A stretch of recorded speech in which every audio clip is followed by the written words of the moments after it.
রহস্য, রোমাঞ্চ এবং প্রাকৃতিক সৌন্দর্যে ভরা বান্দরবান ভ্রমণের আরও একটি নতুন সিরিজে আপনাদের সবাইকে স্বাগতম।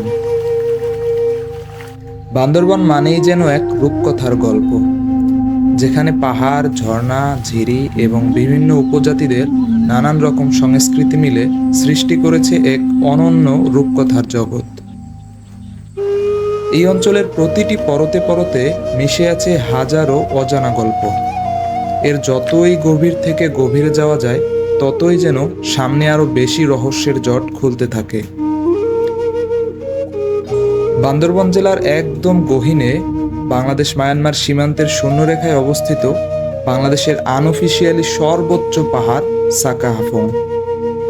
সমুদ্রপৃষ্ঠ থেকে প্রায় ৩,৪৬৫ ফুট উঁচুতে অবস্থিত এই পাহাড়ের রুটকে বলা হয় বাংলাদেশের সবচেয়ে বিপজ্জনক রুটগুলোর মধ্যে অন্যতম। সীমান্তবর্তী এলাকায় অবস্থান, বিভিন্ন সন্ত্রাসী গোষ্ঠীর আনাগোনা, মাটিতে পুঁতে রাখা ল্যান্ডমাইন এবং বিভিন্ন হিংস্র জন্তু জানোয়ারের উপস্থিতির কারণে সাকাহাফং সামিট করা বাংলাদেশ সরকার অনেক আগেই নিষিদ্ধ করেছে। আর এবারে আমি যাচ্ছি সেই নিষিদ্ধ সাকাহাফং অভিযানে। গাইড ছাড়া শুধুমাত্র একটি ম্যাপ নিয়ে সম্পূর্ণ অচেনা পথে আমাকে পাড়ি দিতে হয়েছে পাহাড়ের পর পাহাড়, খরস্রোতা নদী এবং ঘন জঙ্গলের পথ। থাকতে হয়েছে আদিবাসীদের নাম না জানা বিভিন্ন পাড়ায়। আর বেঁচে থাকার জন্য সংগ্রাম করতে হয়েছে প্রতিনিয়ত। আমার এবারের অভিযানটি কয়েকটি পর্বে আপলোড করা হবে। সাকাহাফং ছাড়াও ভিডিওতে থাকবে তিন্দু, সাউদাংপাড়া, সৈঙ্গম, নাফাখুম এবং নিকোলাসপাড়ার রুট প্ল্যান এবং খরচের বিস্তারিত সব কিছু। তো দেরি না করে চলুন শুরু করা যাক শ্বাসরুদ্ধকর একটি অভিযানের গল্প। আমাদের যাত্রা শুরু হয় 28শে জুন 2026 সালে ঢাকার সায়দাবাদ বাস কাউন্টার থেকে। আসসালামু আলাইকুম। দীর্ঘ অনেক দিন পরে আবারও পাহাড়ে যাচ্ছি, আর এবারে সম্পূর্ণ নতুন একটি অভিযান। এবারে যাচ্ছি বাংলাদেশের সবচেয়ে বড় পাহাড় অর্থাৎ সর্বোচ্চ চূড়া সাকাহাফং অভিযানে। খরচ বাঁচানোর জন্য আমরা ঢাকা থেকে সর্বপ্রথম চকরিয়া যাই এবং চকরিয়া থেকে লোকাল বাসে করে আলীকদম যাই। ঢাকা থেকে চকরিয়া সেন্ট মার্টিনের নন এসি বাসে ভাড়া পড়েছে জনপ্রতি 520 টাকা করে। যেতে সময় লাগবে প্রায় 7 থেকে 8 ঘন্টা। রাত প্রায় 12:30টার দিকে আমাদের বাস ঢাকা ছেড়ে চট্টগ্রামের দিকে যাত্রা শুরু করে।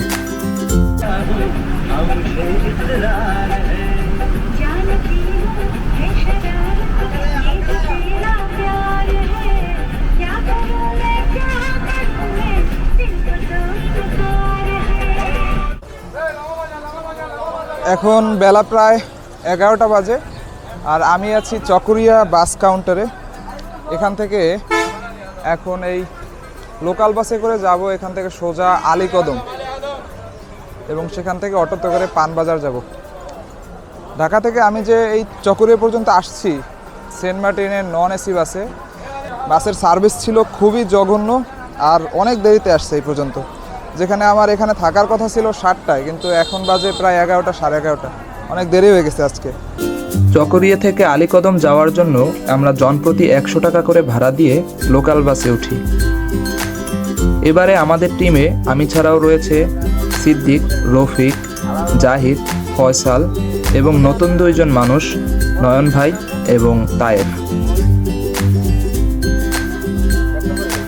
চকরিয়া থেকে যারা আলীকদম যাবেন, ট্যুরিস্ট যারা আছেন আর কি, তাদেরকে অবশ্যই সাথে 1 কপি এনআইডি কার্ডের ফটোকপি রাখতে হবে।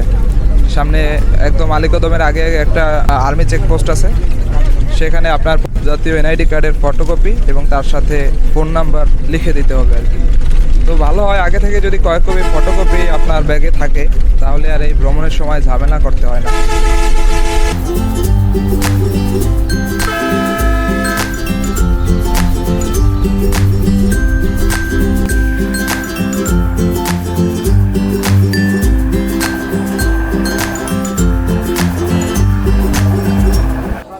বেলা প্রায় 2:30 বাজে, আর আমি চলে এসেছি এখন আলীকদমের বাস কাউন্টারে। চকরিয়া থেকে আলীকদম আসতে প্রায় 1.25 ঘন্টা থেকে 1.5 ঘন্টা সময় লাগছে। আর এখন এখান থেকে আমরা দুপুরের খাবার খাবো, তারপর এখান থেকে 10 টাকা করে অটো ভাড়া দিয়ে যাব সোজা পানবাজার, এবং পানবাজার থেকেই আমাদের 21 কিলো যাওয়ার জন্য বাইক অথবা চাঁদের গাড়ি যা পাই সেটা নিতে হবে।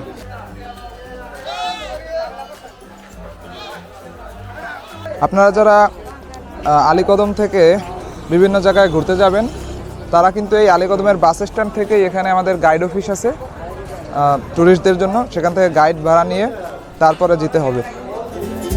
আলীকদম বাস স্ট্যান্ডের পাশেই ছোট্ট একটা হোটেলে আমরা দুপুরের খাওয়া দাওয়া শুরু করি।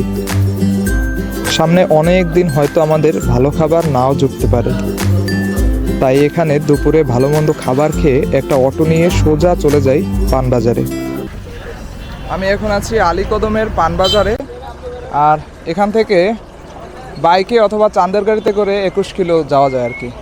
তো বাইকে জনপ্রতি ভাড়া, জনপ্রতি না বাইক প্রতি ভাড়া এখানে রেট করা 700 টাকা 21 কিলো পর্যন্ত, এবং 800 টাকা থানচি পর্যন্ত।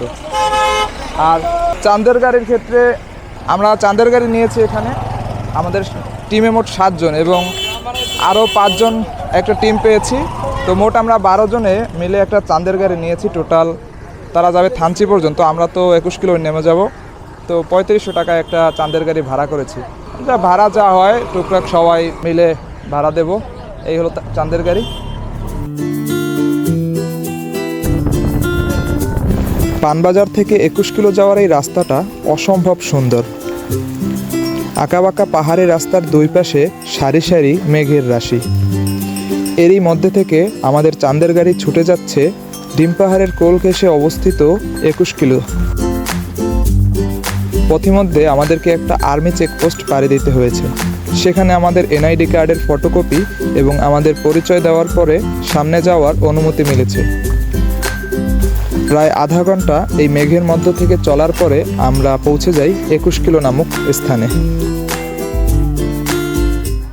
আমি এখন আছি 21 কিলো। আলীকদম থেকে এই থানচি যাওয়ার পথে ঠিক 21 কিলোমিটার পরে এই জায়গার নাম 21 কিলো, এবং এখান থেকে একটা ওয়াই জংশন গেছে, একটা হলো আমাদের থানচি গেছে, আর একটা রোড আমাদের তিন্দু গেছে। আমরা এখন তিন্দু যাব এই রোড থেকে। আর এখানে কিন্তু দেখা যাচ্ছে বর্তমানে প্রচুর মেঘ। আমাদের আসার পথে ছিল আজকে অনেক রোদ ছিল রাস্তায়, কিন্তু বর্তমানে দেখা যাচ্ছে 21 কিলোতে এত মেঘ যে সামনে আমাদের গাছপালা দেখা যাচ্ছে না। খুব সুন্দর ঠান্ডা একটি পরিবেশ এখন বর্তমানে। আর এখান থেকে এখন আমরা ট্রেকিং শুরু করে তিন্দু যাব ইনশাল্লাহ।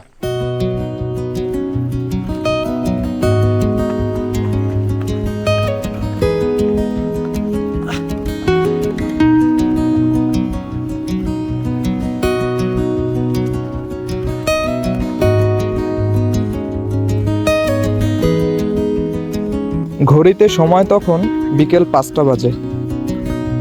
আজকে যেহেতু আমরা শুধু তিন্দু পর্যন্তই যাব, তাই আমাদের হাতে অনেক সময় ছিল। আমরা খুবই রিল্যাক্সিং মোডে এই মেঘের দৃশ্য দেখতে দেখতে সামনে হাঁটা শুরু করি।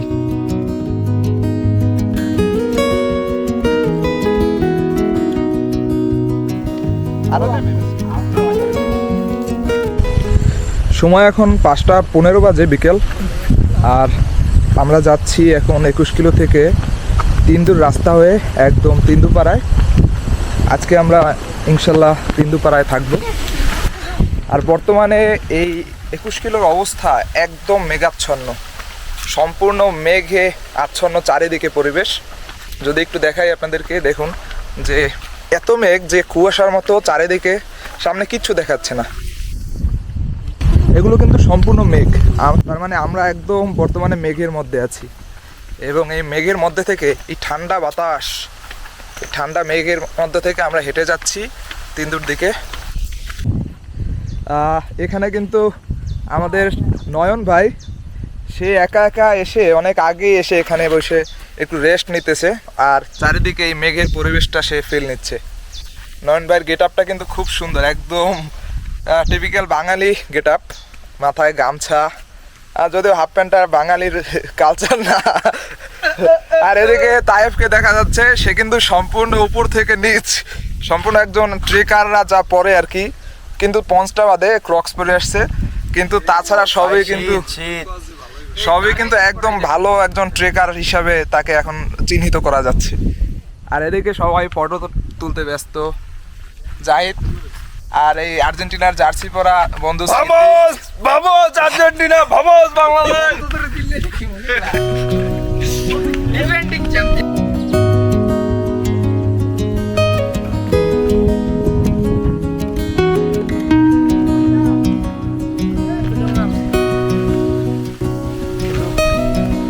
ম্যাচগুলো কেমনে দৌড়াইতেছে।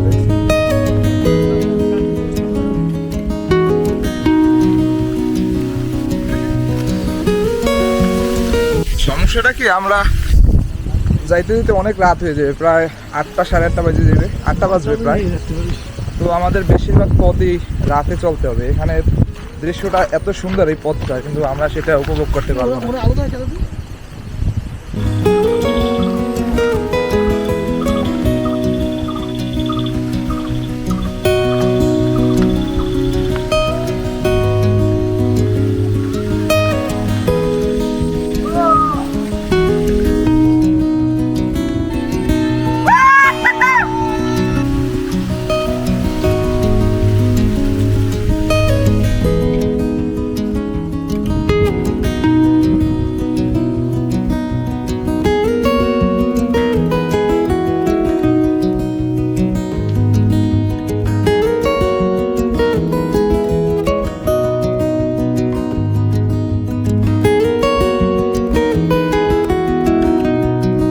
এই সোজা নিচে নামলে একদম এখান থেকে সোজা সাঙ্গু নদী দেখা যায়। নিচে খুব বৃষ্টি হইতেছে, আমরা আছি মেঘের মধ্যে, এজন্য আমরা বৃষ্টির অত ভালোভাবে উপভোগ করতে পারতেছি না।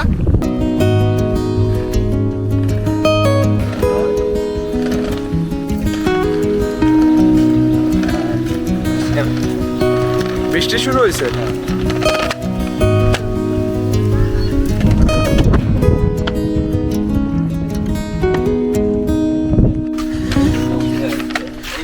তিন্দুর রাস্তায় প্রায় ঘন্টাখানেক হাঁটলে বা আধা ঘন্টা হাঁটলে এই তিন্দুর রাস্তার ডান দিক থেকেই মাটির রাস্তা উঠে গেছে। এই রাস্তা দিয়ে সোজা খেমচং পাড়ার দিকে যায়, ক্রিস্তং, রুংরাং, সাইংপ্রা।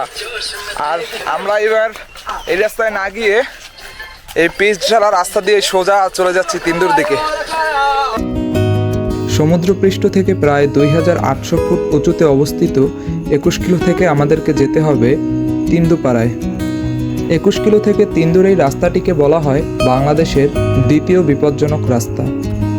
আর রাস্তাটা কেন এত বিপজ্জনক সেটা হাঁটতে শুরু করলেই ধীরে ধীরে বুঝতে পারা যায়। কি তায়েব, কেমন ফিল কেমন? এই তো আলহামদুলিল্লাহ, খুব সুন্দর পরিবেশ, মেঘের উপরে আছি।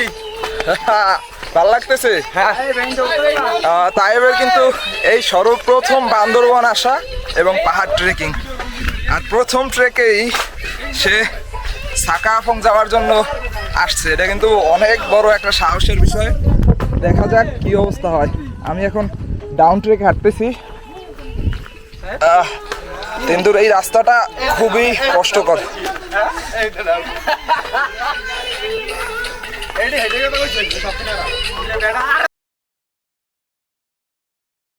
এই তিন্দু আর খেমচংপাড়ার যে ওয়াই জাংশন, সেখান থেকে তিন্দু নামার সময় যে ডাউন হিলটা, বর্তমানের এই রোডটা এত বেশি খারাপ, খারাপ বলতে ভয়ঙ্কর, অন্তত বাইকারদের জন্য।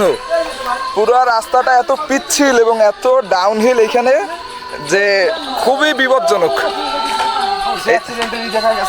হ্যাঁ, কিছু অনেকগুলো অ্যাক্সিডেন্ট এই জায়গায় হয়েছে এবং অনেক ভিডিওতে দেখা গেছে যেখান থেকে অ্যাক্সিডেন্ট হয়েছিল।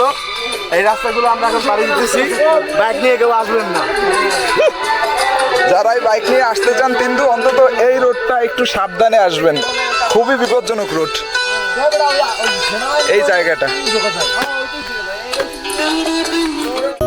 কোথাও এই পথটা বেশ খাড়া, কোথাও আবার পাথর এবং মাটির উপর দিয়ে সরু ও পিচ্ছিল রাস্তা নেমে গেছে নিচের দিকে।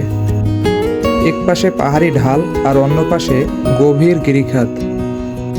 একটু অসাবধান হলেই ঘটে যেতে পারে বড় কোনো দুর্ঘটনা। তাই এই পথে হাঁটার সময় প্রতিটা পা ফেলতে হয় বেশ সাবধানে।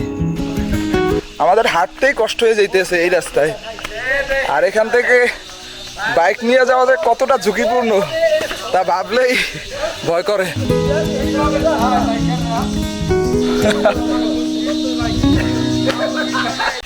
এই রাস্তা ধরে একটু আগানোর পরে প্রায় অনেকখানি এই জায়গায় মাটির রাস্তা। এখানে কিন্তু বাইক নিয়ে খুবই ঝুঁকিপূর্ণ এই মাটির রাস্তায়।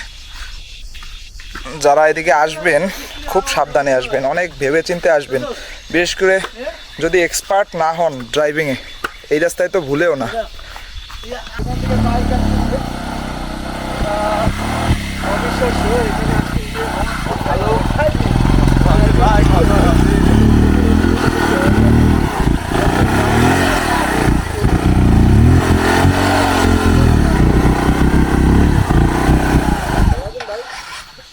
ধরা লাগবে ভাই?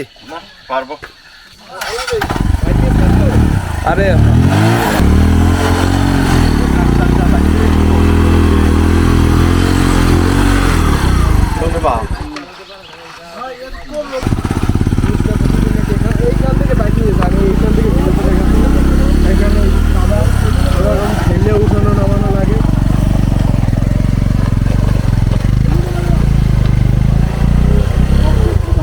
তারা কিন্তু স্থানীয় মানুষ, তাও কিন্তু তারা প্রতিদিন যাতায়াত করে, তাও এত কষ্ট পোহাইতে হচ্ছে, এত রিস্কি এই রাস্তাটা। তো টুরিস্টরা কি অবস্থা হবে বুঝতেই পারতেছেন।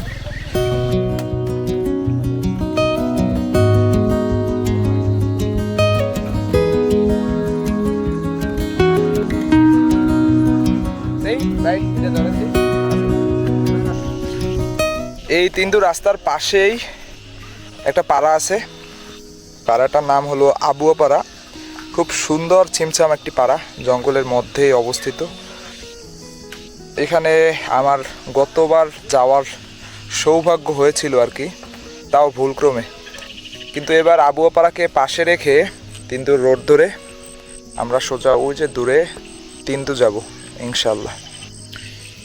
এখন বাজে প্রায় 6:30, আর যেতে যেতে আরও প্রায় 2 থেকে আড়াই ঘন্টা সময় লাগবে। তো রাত হয়ে আসতেছে। এই যে সিদ্দিক হাঁটতেছে, খুব সুন্দরই লাগতেছে পরিবেশটা। যত দেখি তত মুগ্ধ হই। আচ্ছা, আল্লাহর কি সৃষ্টি। সৃষ্টি। আর ফয়সাল হাঁটতেছে এখানে।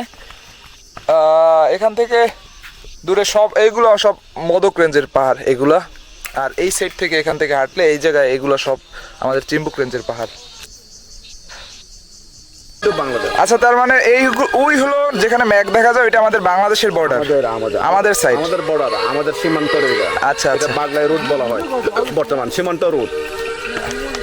দেখেন ওই দিক দিয়ে খান থেকে দিয়ে বাইরে হয়ে এদিকে দিয়ে আগে আছে আপনার প্রায় 60-70 কিলো বর্তমান কাজ করছে ওই রোডটা, ওই রুটটা।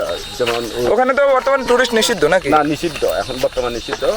তো নেক্সট টাইম পরবর্তীতে জানি না। এটা হচ্ছে দাদার নাম কি? Man bro. Men bro man হইলো আচ্ছা, ঠিক আছে, কোনো রকম। আচ্ছা, আপনার এই কি তিন্দু যাবেন আপনি নাকি? না, আমি আবুয়া না, এই যে আবুপাড়া আবুপাড়া যাবেন। ও আচ্ছা আচ্ছা। থাকবো এখানে। এই যে এখানে কি করা হবে, জুম করা হবে? এই যে এটা হচ্ছে আপনার খেতি করা হবে, মিষ্টি কুমড়া করা হবে। এটা এখানে কি এই জায়গাতে। ঔষধ দেওয়া হয়েছে নাকি? ওষুধ দেওয়া হয়েছে। এটা হচ্ছে খের মরা বীজ, যেটা খের মানে এটা। আচ্ছা, তারপরে কি এটা পোড়াই দেওয়া হবে না এরকমই থাকবে? না, এরকম থাকবে। এটা তাহলে শুরু হয়ে যাবে। এটা করবেন কবে, মানে এটা এখানে পুরো 1 সপ্তাহ বা 2 সপ্তাহ করে এইগুলা চারা লাগান। এখান থেকে আমাদের এটা গেলে কতক্ষণ লাগবে কিন্তু? ধর এখান থেকে আপনাদের যে হাঁটার অবস্থার মধ্যে যেরকম 1 ঘন্টা ধর, 1 ঘন্টা 1 ঘন্টা এখান থেকে 21 কিলো থেকে এই পর্যন্ত কিন্তু 4 কিলো। আর এখান থেকে কিন্তু 3.5 কিলো। 3.5 কিলো। আচ্ছা আচ্ছা, এই যে দোকান, সামনের দোকান আছে না, দোকান থেকে কিন্তু 3.5 কিলো। 3.5 কিলো। আমি তো 1 ঘন্টা 1.5 ঘন্টার মধ্যে চলে যাবো ইনশাল্লাহ। 1 ঘন্টা হোক, 1.5 ঘন্টা হোক। মেইন বিষয় হলো গত বছর যখন এই সময় এই ট্যুরে আসছিলাম, ক্রিস্টং সামিটে আসছিলাম, তখন এই তিন্দু যাওয়ার সময় কিছু আম খেয়েছিলাম আর কি। সেটা এক প্রকার না বলেই খাওয়া হয়েছে, এবং সেজন্য আমি অনেকটা অনুতপ্ত ছিলাম আসলে। আর সেজন্য আমার এইবারের অন্যতম একটা প্ল্যান ছিল যে এখানে যে আমের মালিক আছে তার থেকে অন্তত একটু হলেও সেটার জন্য পারমিশন নিয়ে নেব, যে পারমিশন কি মানে সরি বলবো যে আমার খাওয়াটা উচিত হয় নাই গতবার। আর দেখি, এখন দাদা বলছে সে আমার হয়ে বলে দেবে, আর সে বলছে অবশ্যই কোনো সমস্যা নাই, সে আমার জন্য সরি বলে দেবে আর কি। যাই হোক, এখন আমরা এই তিন্দু যাওয়ার পথে তিন্দু রোডের পাশেই এই দাদার একটা দোকান আছে, এখানে পাহাড়ের কোল ঘেঁষেই একটা দোকান। দোকানে আমরা একটু চা বিরতি নেব, তারপরে আবার হাঁটা শুরু করব।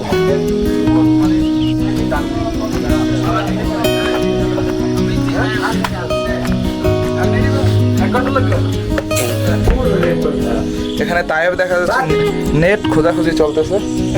ও কি জুতা ছাড়া আসতে হবে নাকি? আচ্ছা আচ্ছা।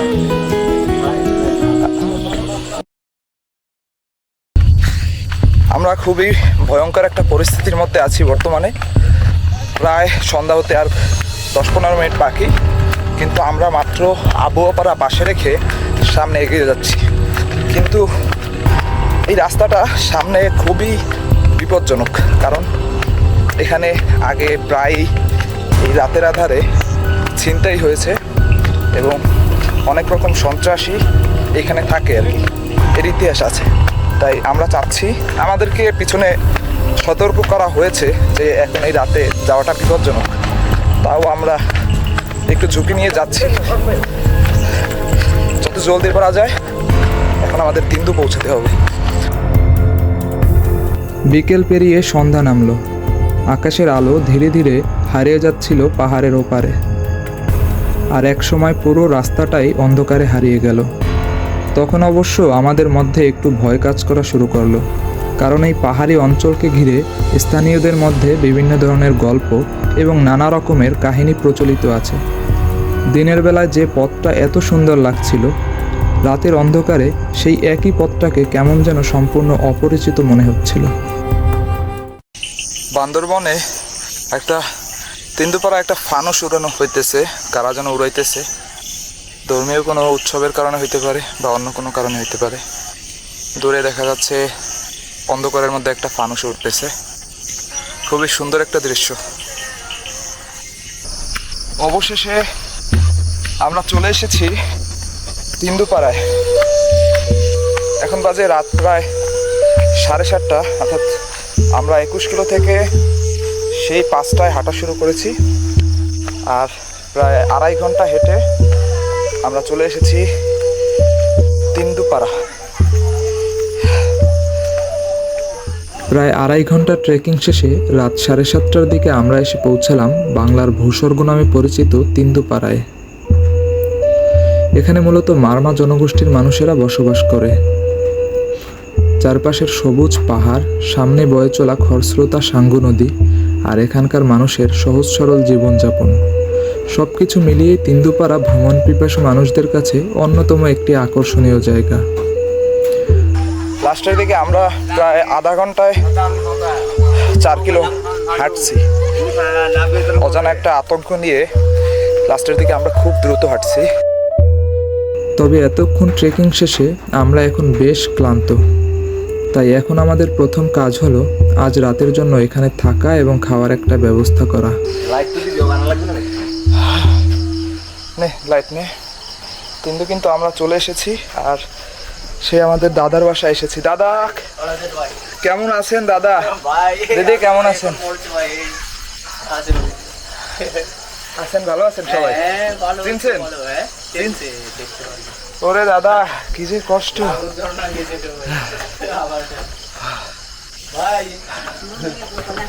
কিন্তু আমরা চলে এসেছি, এখন প্রায় 7:30 বাজে, আর দেখতেছেন কি ঘামাইছি। আর আসছি সেই দাদার বাসায়, যার এখানে কিন্তু আসলেই আমাদের আসা হয়। এই বাসায় এখানে থাকা হয়, এখানেই খাওয়া হয়। এখন আপাতত একটু রেস্ট নেব এবং সাঙ্গু নদীতে গোসল করব। সবাই খুবই বিধ্বস্ত, সবাই প্রচুর ঘামানো এবং কষ্ট, দুঃখ, বেদনা,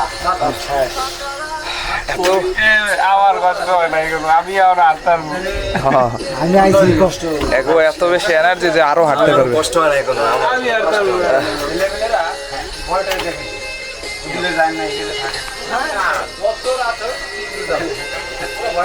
খুব বেশি ক্লান্ত।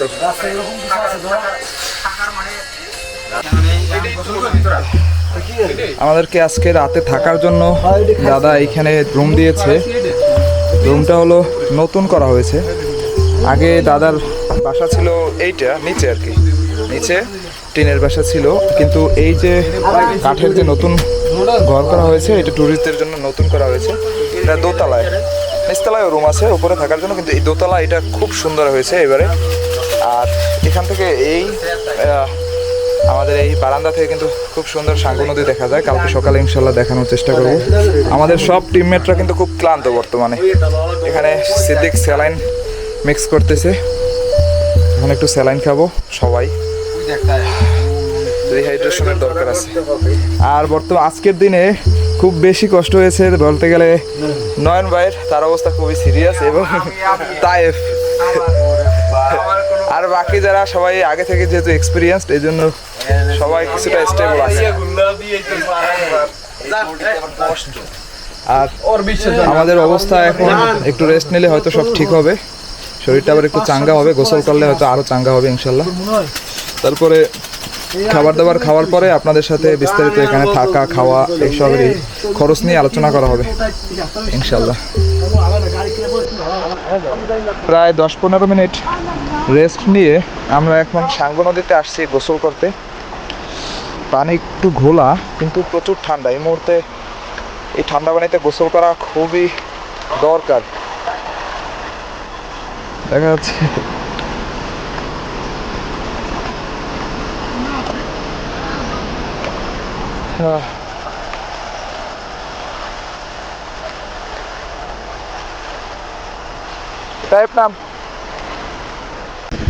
আমি আজকে আছি তিন্দু বাজারে, এখানে ওলামং মারমা দাদার বাসায় আছি, যেখানে তিন্দু আসলে দাদার বাসায় সবসময় থাকা হয়, এখানেই খাওয়া হয়।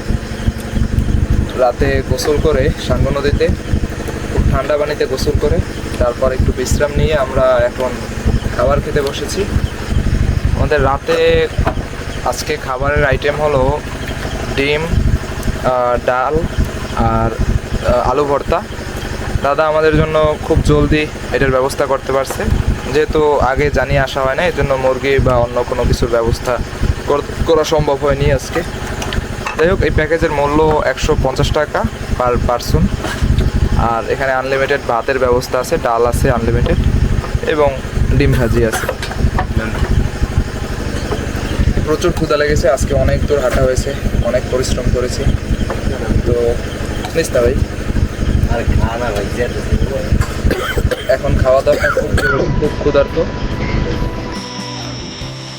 রাতের খাওয়া দাওয়া শেষ করে সাঙ্গু নদীর তীরে আমরা সবাই কিছুক্ষণ আড্ডা দিয়ে রুমে এসে 29 শুরু করি এবং ঘুমানোর প্রস্তুতি নেই।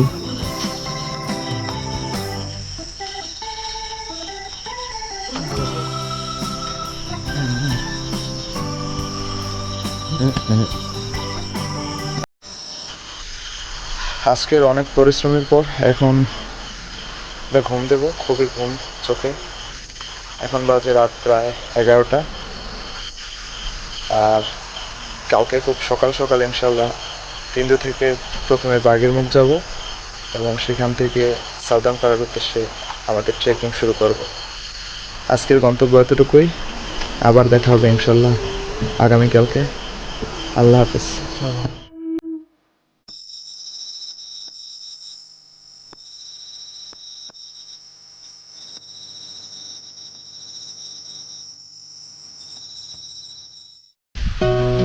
এই ছিল এবারের সাকা আপং অভিযানের প্রথম পর্ব। আগামী পর্বে তিন্দু থেকে শুরু হবে আমাদের নতুন ট্রেকিং অভিযান। প্রথমে আমরা যাব বাঘের মুখে, সেখান থেকে সাউদাংপাড়া হয়ে এক্সপ্লোর করব গভীর জঙ্গলের মাঝে লুকিয়ে থাকা বোনো সৈঙ্গং ঝর্ণা। তারপর সেখান থেকে আমাদের গন্তব্য হবে বাংলার নায়াগ্রা খ্যাত নাফাকুম ঝর্ণায়। অভিযানের পরবর্তী পর্বটি আরও বেশি রোমাঞ্চকর হতে যাচ্ছে, তাই ভিডিওটি ভালো লাগলে অবশ্যই লাইক, কমেন্টস এবং চ্যানেলটি সাবস্ক্রাইব করে রাখুন। পরবর্তী পর্ব দেখার জন্য সবাইকে আমন্ত্রণ রইল। সবাই ভালো থাকবেন, সুস্থ থাকবেন। আল্লাহ হাফেজ।